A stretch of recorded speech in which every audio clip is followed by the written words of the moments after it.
यह दुनिया जिसमें हम रह रहे हैं हर तरफ से ध्यान भटकाने वाली चीजों से भरी हुई है। हम हर समय शोर से घिरे रहते हैं, कभी रोजमर्रा की भागदौड़, कभी सोशल मीडिया का खिंचाव, तो कभी काम और रिश्तों की जिम्मेदारियां।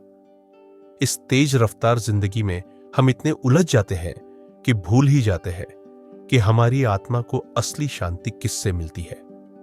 परमेश्वर हमसे बात करना चाहते हैं, वह हमें सही रास्ता दिखाना चाहते हैं, हमारे जीवन को एक उद्देश्य देना चाहते हैं, हमें अपने प्रेम और आशीष में चलाना चाहते हैं। लेकिन सवाल यह है, क्या हम सच में उनकी आवाज को सुन रहे हैं, या फिर यह दुनिया का शोर हमारे मन को इतना भर चुका है कि उनकी कोमल और धीमी पुकार हम तक पहुंच ही नहीं रही। हम ऐसे समय में जी रहे हैं जहां हर चीज बहुत तेजी से बदल रही है। दुनिया का हर कोना हमारा ध्यान खींचने की कोशिश कर रहा है। हमारी जरूरतें, हमारी इच्छाएं, हमारी योजनाएं सब हमें यह यकीन दिलाती है कि इन्हीं पर हमारा पूरा ध्यान होना चाहिए। लेकिन क्या यही जीवन का असली मकसद है? सच्ची शांति, सच्ची समझ और असली उद्देश्य तभी मिलते हैं जब हम इस भागदौड़ से थोड़ा हटकर परमेश्वर के लिए समय निकालते हैं, जब हम कुछ पल ठहरते हैं, जब हम अपनी व्यस्तता को अलग रखकर परमेश्वर की उपस्थिति में बैठते हैं। तभी हमें उनकी आवाज साफ साफ सुनाई देती है। लेकिन समस्या सिर्फ बाहर के शोर की नहीं है। हमारे अंदर भी कई ऐसी चीजें हैं जो हमें परमेश्वर की आवाज सुनने से रोकती है। हमारी चिंताएं, हमारे डर, हमारी असफलताओं का बोझ और इस दुनिया में खुद को साबित करने की कोशिश, ये सभी हमारे मन में ऐसा शोर पैदा कर देते हैं कि हम प्रभु की शांति को महसूस ही नहीं कर पाते। परमेश्वर की आवाज सुनने का पहला कदम यही है कि हम अपने दिल में उनके लिए जगह बनाएं। हमें खुद से यह पूछना होगा, क्या हम सच में परमेश्वर की बात सुनना चाहते हैं? अगर हां, तो हमें उन चीजों को हटाना होगा जो हमें उनसे दूर कर रही हैं। लेकिन सबसे बड़ी रुकावट कुछ और है, हर चीज को अपने काबू में रखने की हमारी आदत। हम इंसान हर हालत पर काबू पाना चाहते हैं। हमें लगता है कि अगर हम अपने जीवन के हर हिस्से को नियंत्रित कर लें तो सब कुछ हमारे हिसाब से चलेगा। लेकिन सच यह है, नियंत्रण एक भ्रम है। हम चाहे जितनी कोशिश कर लें, कुछ बातें हमेशा हमारे बस से बाहर रहेंगी, और जितना ज्यादा हम अपनी योजनाओं, इच्छाओं और उम्मीदों को कसकर पकड़े रहते हैं, उतना ही मुश्किल हो जाता है परमेश्वर की आवाज को सुनना, क्योंकि हम उन्हें अपने हिसाब से चलाने की कोशिश करने लगते हैं। परमेश्वर की योजना हमारे लिए हमारी खुद की बनाई योजनाओं से कहीं बेहतर और अद्भुत है। लेकिन इस योजना को अपनाने के लिए हमें अपनी जिद छोड़नी होगी। इसका मतलब यह नहीं कि हम कोशिश करना या फैसले लेना बंद कर दें, बल्कि यह कि हम माने कि सब कुछ हमारे हाथ में नहीं है, बल्कि परमेश्वर के हाथ में है। जब हम अपने डर और चिंता को छोड़कर पूरी तरह परमेश्वर पर भरोसा करते हैं, तभी हम उनकी कोमल और स्पष्ट आवाज को सुन सकते हैं। नीति वचन 3 अध्याय 5वां और 6वां पद कहता है, अपने पूरे मन से यहोवा पर भरोसा रख और अपनी समझ पर निर्भर न रह। उसी को मान, तब वह तेरे रास्ते सीधे करेगा। आज फैसला ले, क्या आप इस दुनिया के शोर को हटाने के लिए तैयार हैं? क्या आप अपने दिल और आत्मा को शांत करके परमेश्वर की आवाज सुनने के लिए तैयार हैं? अगर हां, तो इस मौके को मत गवाइए। कुछ पल के लिए रुकिए, शांति से बैठिए और परमेश्वर से कहिए, प्रभु, मैं यहां हूं, मुझसे बात कर। मेरा मन और आत्मा तेरी आवाज सुनने के लिए तैयार है। अब्राहम की कहानी पर विचार करें। जब परमेश्वर ने उनसे अपने बेटे इसहाक का बलिदान देने को कहा, तो यह विश्वास की एक ऐसी परीक्षा थी जिसे सोचना भी कठिन था। यह उस नियंत्रण को छोड़ने की परीक्षा थी जिसे इंसान स्वाभाविक रूप से पकड़कर रखना चाहता है। लेकिन अब्राहम ने परमेश्वर की आज्ञा मानी, और इसी कारण उन्होंने परमेश्वर की व्यवस्था को उस रूप में देखा जिसे वे कभी नहीं देख पाते अगर वे अपनी योजना पर अड़े रहते। ठीक इसी तरह जब हम अपने जीवन में नियंत्रण छोड़ते हैं, तब परमेश्वर ऐसे चमत्कारिक और अनोखे तरीकों से काम करता है जिन्हें हम अपनी बुद्धि से कल्पना भी नहीं कर सकते। परमेश्वर की आवाज को वास्तव में सुनने के लिए हमें यह विश्वास करना होगा कि वह हमसे अधिक जानता है और हमारे लिए वही सर्वोत्तम चाहता है। हमें हर परिस्थिति को अपने हिसाब से मोड़ने की कोशिश बंद करनी होगी और उसे हमारे जीवन की बागडोर संभालने देनी होगी। जब हम नियंत्रण की जिद छोड़ते हैं, तब हम परमेश्वर को हमारे जीवन में अद्भुत और असाधारण तरीकों से काम करने का अवसर देते हैं। जब हम समर्पण करते हैं, तब हमें उसकी उत्तम योजना का अनुभव होता है, जो हमारे सोच से कहीं बढ़कर होती है। तीसरी चीज जो हमें छोड़नी होगी ताकि हम परमेश्वर की आवाज सुन सके, वह है उसकी बुलाहट को नजरअंदाज करना। परमेश्वर हम में से प्रत्येक से व्यक्तिगत रूप से बात करता है। वह हमें हमारे उद्देश्य, हमारी मंजिल और उस अनूठे मार्ग की ओर ले जाता है जिसे उसने हमारे लिए चुना है। लेकिन कई बार हम उसकी बुलाहट को नजरअंदाज कर देते हैं। कभी कभी हमें उसकी आवाज सुनाई नहीं देती क्योंकि हम सुन ही नहीं रहे होते, और कभी कभी हम उसे पहचान ही नहीं पाते क्योंकि हमारा ध्यान अपनी योजनाओं और इच्छाओं में उलझा रहता है। परमेश्वर सदा हमसे बात कर रहा है, लेकिन सवाल यह है, क्या हम ध्यान दे रहे हैं? परमेश्वर की बुलाहट हमेशा जोरदार या स्पष्ट नहीं होती। यह एक धीमी फुसफुसाहट की तरह हो सकती है, हमारे हृदय में एक कोमल भावना के रूप में आ सकती है, या फिर हमारे जीवन की परिस्थितियों के माध्यम से हमें दिशा दिखा सकती है। लेकिन अक्सर हम इतने व्यस्त होते हैं कि हम इसे समझ ही नहीं पाते। हम में से कई लोग परमेश्वर की बुलाहट से इसलिए दूर भागते हैं क्योंकि हमें लगता है कि यह हमें कठिनाइयों, अनिश्चितता या बदलाव की ओर ले जाएगी, और इसी डर के कारण हम उसके निमंत्रण को टालते रहते हैं। लेकिन परमेश्वर की बुलाहट हमारे लिए हमेशा भलाई के लिए होती है।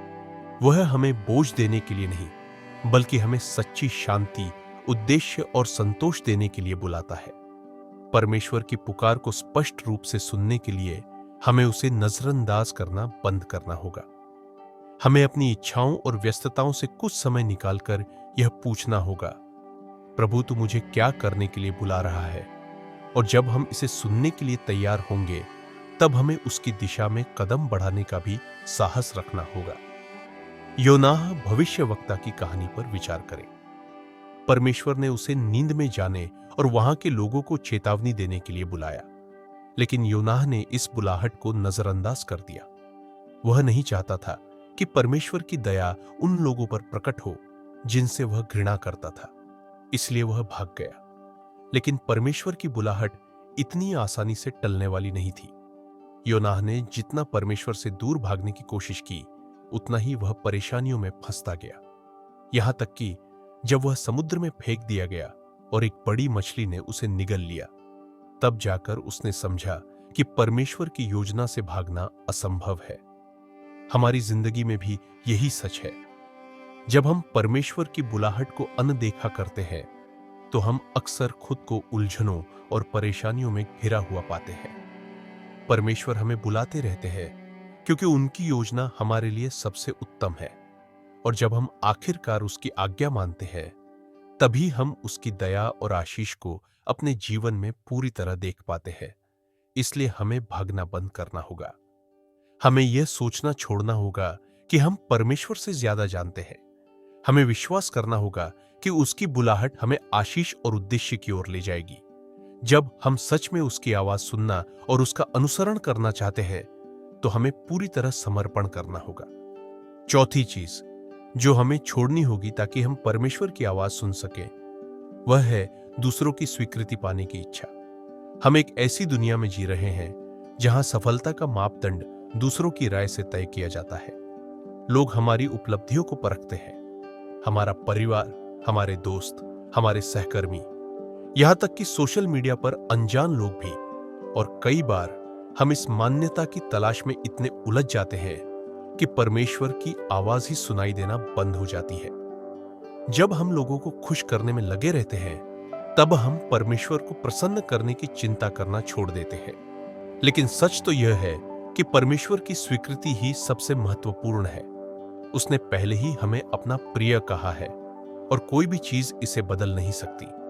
लेकिन इस दुनिया की स्वीकृति केवल अस्थायी है। आज लोग हमें सराह सकते हैं, लेकिन कल वे हमें नकार भी सकते हैं।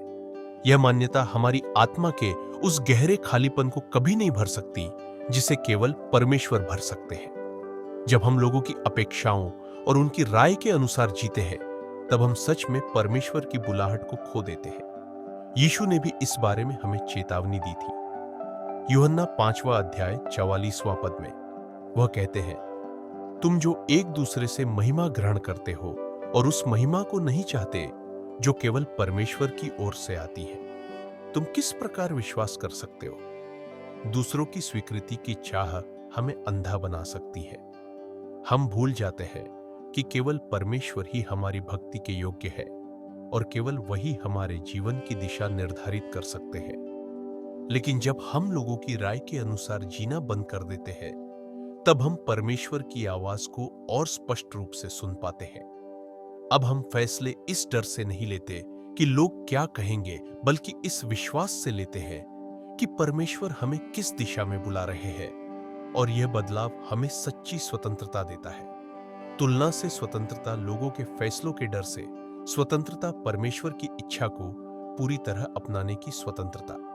तो अब सवाल यह है कि आप इस स्वतंत्रता को अपनाने के लिए तैयार हैं? प्रेरित पौलुस का उदाहरण देखें। उन्होंने गलातियों 1 अध्याय 10वां पद में कहा था, क्या मैं अब मनुष्य को प्रसन्न करने का प्रयास कर रहा हूं या परमेश्वर को? यदि मैं अब भी लोगों को प्रसन्न करने की चेष्टा करता तो मैं मसीह का दास ना होता।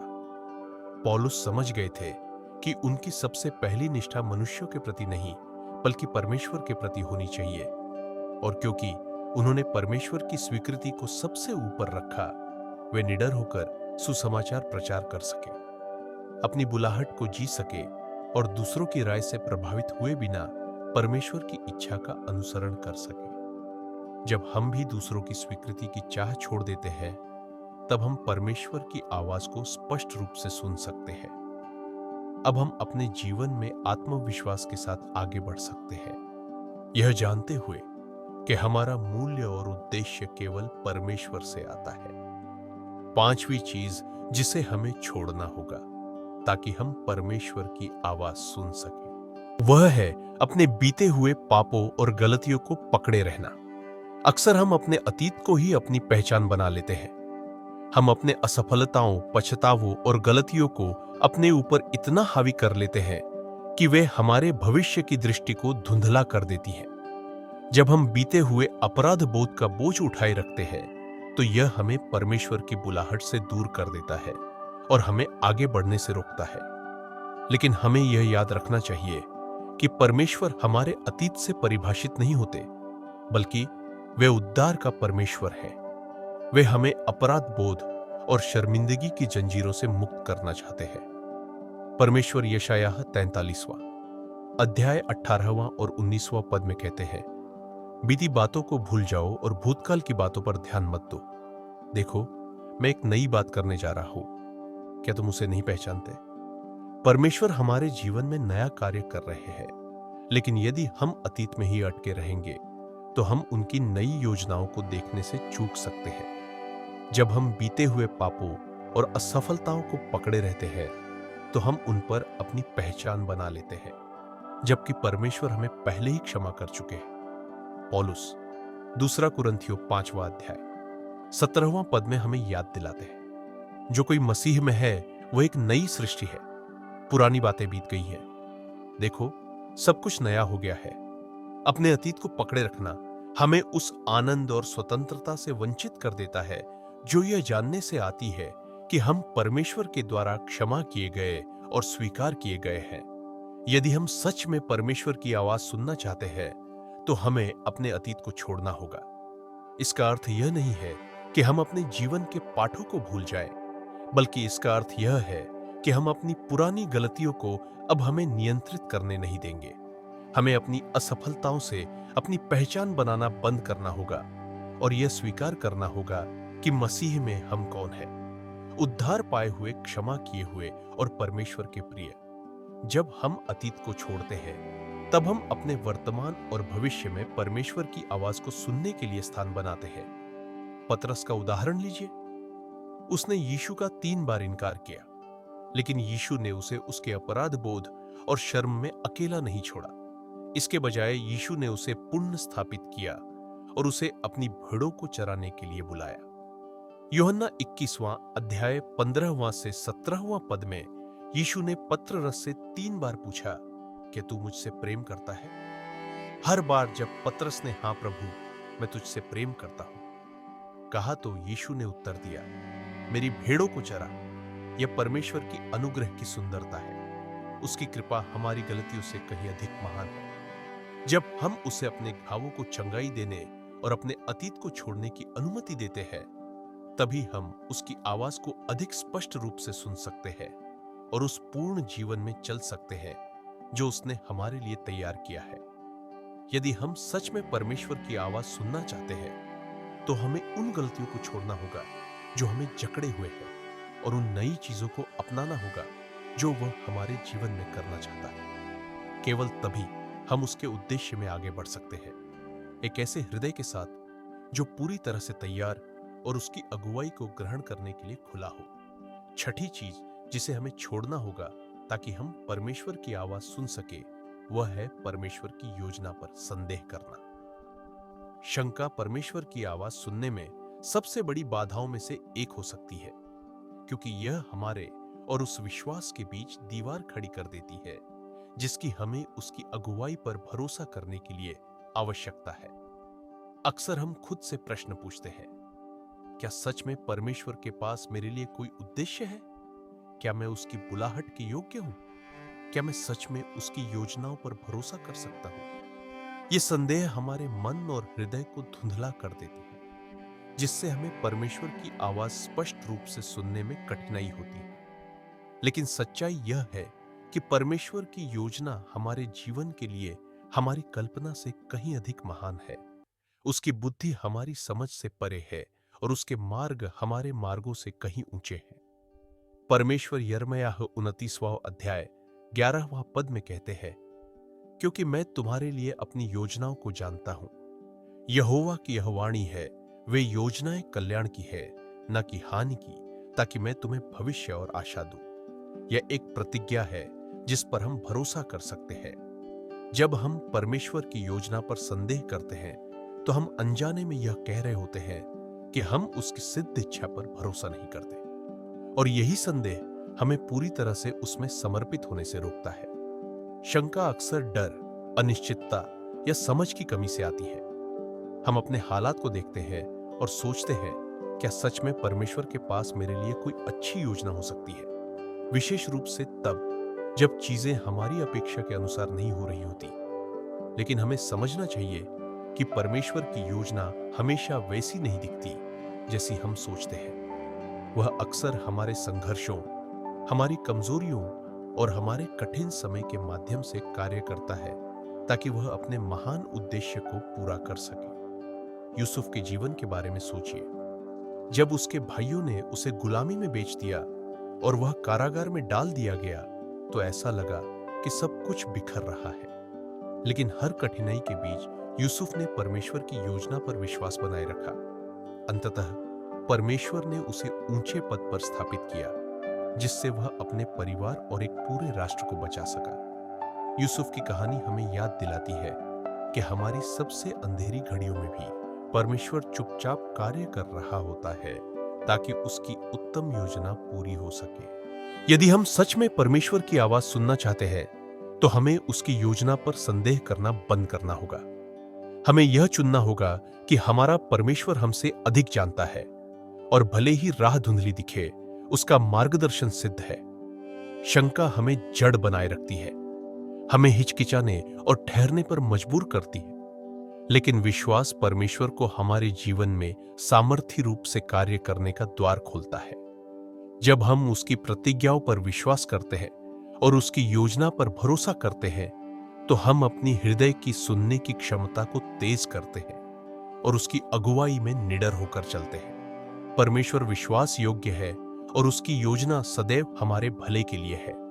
जब हम शंका छोड़कर उस पर पूरी तरह भरोसा रखते हैं, तो उसकी बुद्धि और मार्गदर्शन हमें उस भविष्य की ओर ले जाते हैं जो उसने हमारे लिए तैयार किया है। सातवीं चीज जिसे हमें छोड़ना होगा ताकि हम परमेश्वर की आवाज सुन सकें, डर को अपने निर्णयों पर हावी होने देना। डर सबसे बड़ी बाधाओं में से एक है जो हमें परमेश्वर की आवाज स्पष्ट रूप से सुनने से रोक सकता है।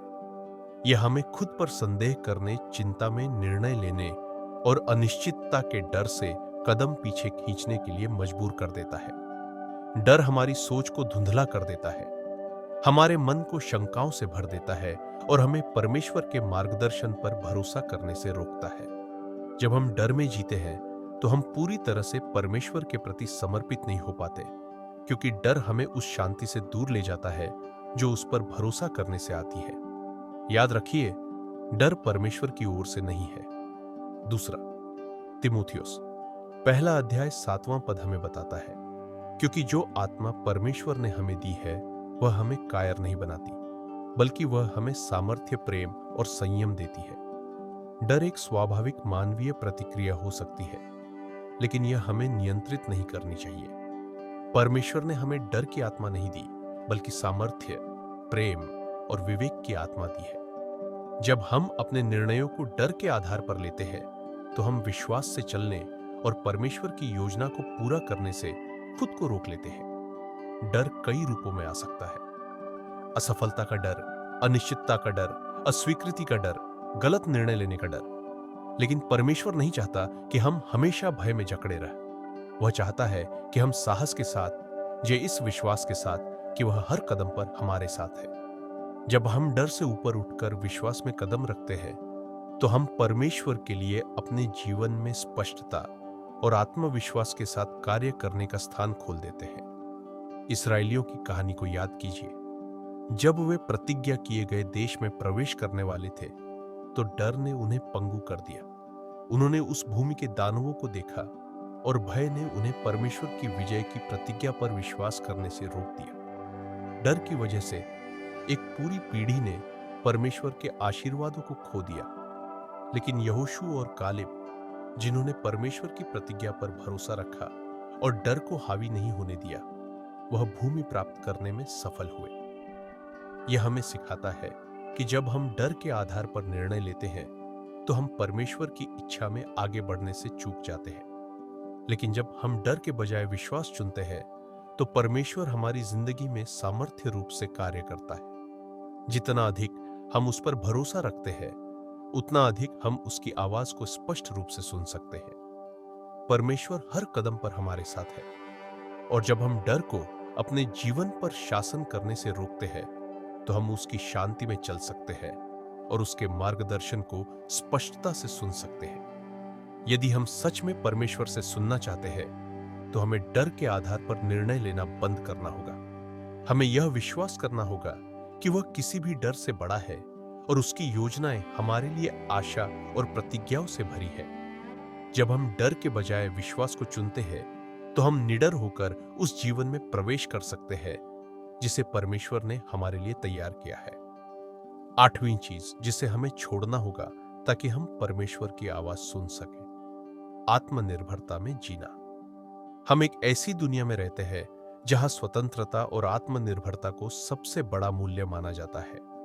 इसीलिए हमें यह सोचने की आदत हो जाती है कि हमें अपनी जिंदगी की हर चीज खुद ही संभालनी है। हम खुद को यह यकीन दिला लेते हैं कि हमें खुद ही अपने सभी फैसले लेने होंगे। हमें खुद ही अपनी समस्याओं का समाधान ढूंढना होगा। हमें किसी की मदद की जरूरत नहीं, यहां तक कि परमेश्वर की भी नहीं। लेकिन यह मानसिकता हमारे और परमेश्वर के बीच एक बाधा बन जाती है। यह हमें उसके मार्गदर्शन, बुद्धि और सामर्थ्य को अनुभव करने से रोकती है। परमेश्वर ने हमें आत्मनिर्भर बनने के लिए नहीं, बल्कि उस पर निर्भर रहने के लिए बनाया है। नीति वचन 3 अध्याय 5वां और 6ठा पद हमें सिखाते हैं, अपने पूरे मन से यहोवा पर भरोसा रख और अपनी समझ का सहारा ना ले। अपनी सारी चालों में उसी को स्मरण कर तो वह तेरे मार्ग सीधे करेगा। जब हम पूरी तरह से खुद पर निर्भर हो जाते हैं तो हम परमेश्वर की बुद्धि को खो देते हैं, उसकी सामर्थ्य से वंचित रह जाते हैं, उसके मार्गदर्शन को अनदेखा कर देते हैं और अंत में हम थकावट, हताशा और निराशा में डूब जाते हैं। लेकिन जब हम स्वीकार करते हैं कि हमें उसकी मदद की जरूरत है तो हम उसके मार्गदर्शन, शांति और सामर्थ्य को पाने के लिए अपने हृदय को खोलते हैं। यीशु स्वयं हमें अपने पास आने का निमंत्रण देते हैं। मत्ती 11 अध्याय 28 से 30 पद में वे कहते हैं, हे सब परिश्रम करने वालों और बोझ से दबे लोगों, मेरे पास आओ, मैं तुम्हें विश्राम दूंगा। मेरा जुआ अपने ऊपर उठा लो और मुझसे सीखो, क्योंकि मैं नम्र और मन में दीन हूं, और तुम अपने मन में विश्राम पाओगे, क्योंकि मेरा जुआ सहज और मेरा बोझ हल्का है। जब हम इस भ्रम में जीना छोड़ देते हैं कि हम सब कुछ खुद संभाल सकते हैं, तब हम परमेश्वर के लिए स्थान बनाते हैं कि वह हमें मार्गदर्शन दे।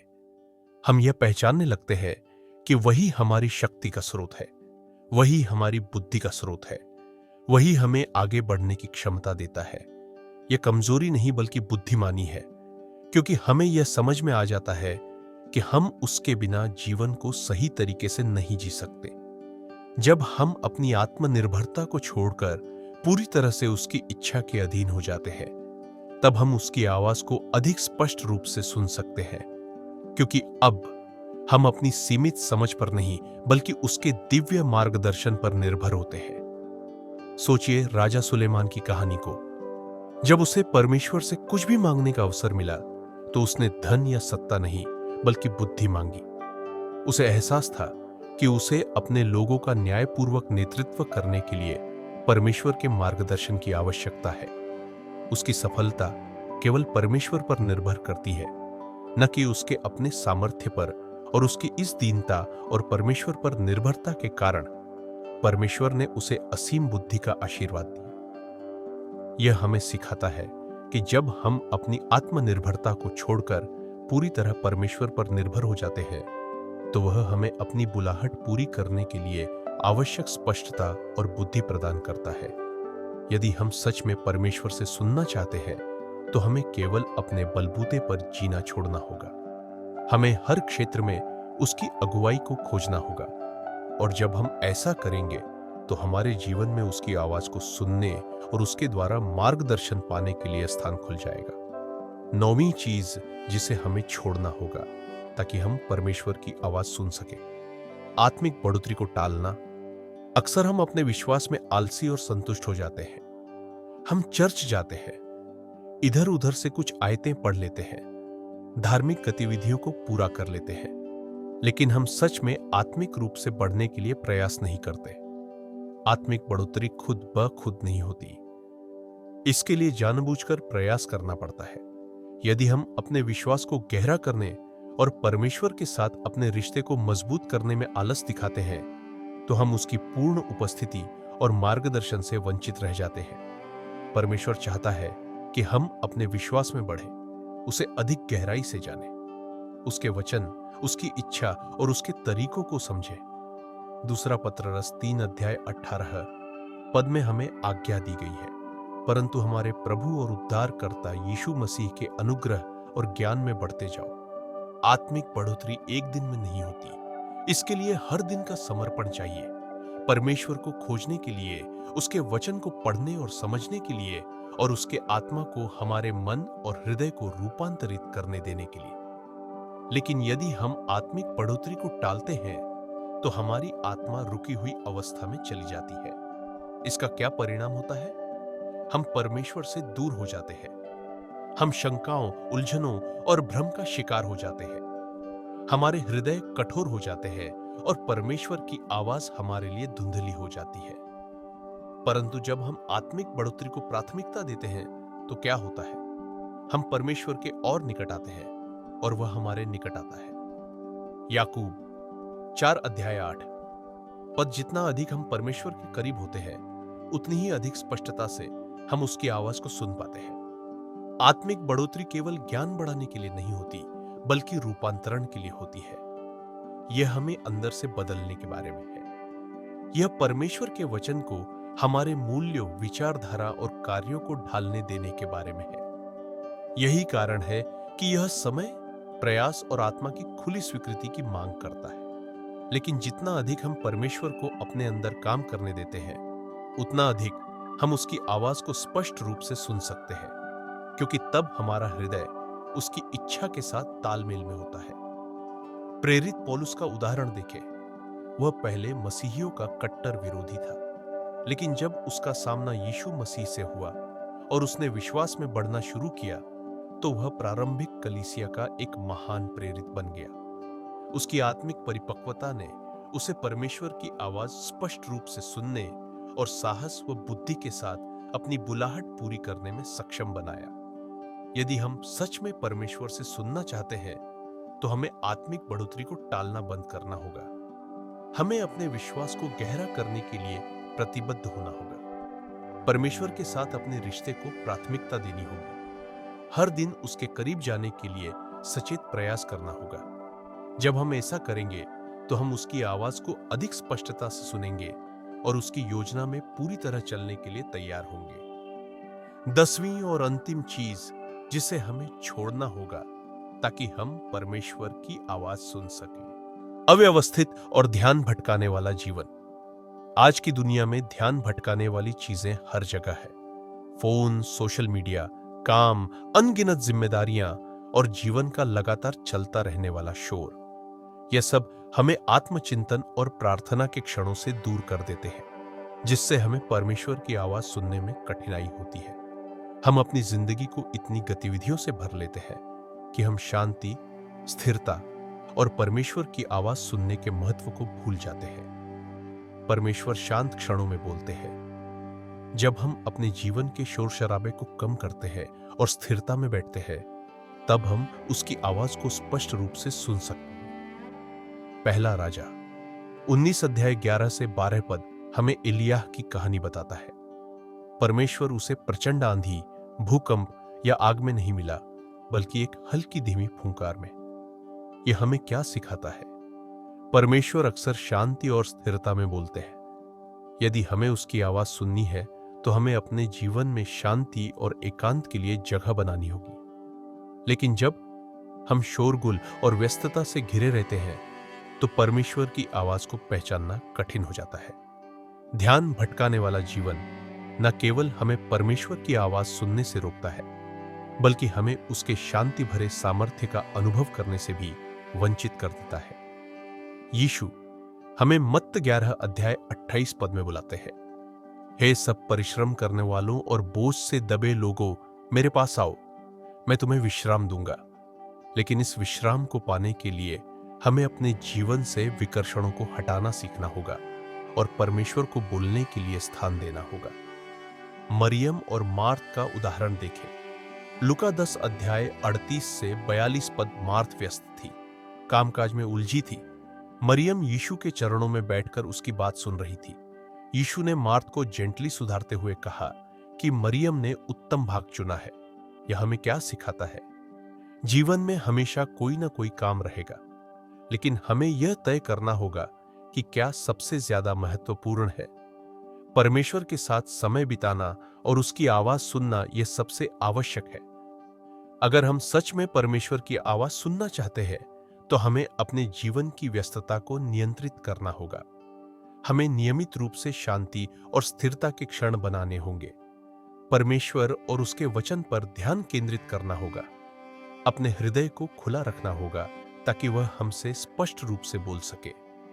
जब हम ऐसा करेंगे, तो परमेश्वर की आवाज हमारे जीवन में मार्गदर्शन, शांति और सामर्थ्य के साथ गूंजेगी। निष्कर्ष, अगर हमें सच में परमेश्वर से सुनना है, तो हमें कुछ चीजें छोड़नी होंगी।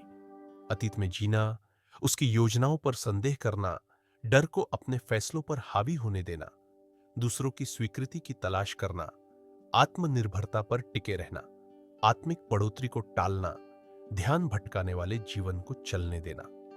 जब हम इन बाधाओं को छोड़ते हैं, तब हम परमेश्वर के लिए जगह बनाते हैं ताकि वह हमसे स्पष्टता और सामर्थ्य के साथ बोले। परमेश्वर हमेशा बोल रहे हैं, लेकिन हमें उसका ध्यानपूर्वक सुनने के लिए खुद को तैयार करना होगा। शांति बनाएं, ध्यान केंद्रित करें और आत्मसमर्पण करें। तब हम उसकी आवाज को पहले से कहीं अधिक स्पष्टता से सुन सकेंगे और वह हमें अपने अद्भुत उद्देश्यों की पूर्ति में ले चलेगा। क्या आपने कभी सोचा है कि परमेश्वर आपसे क्या कहना चाहते हैं?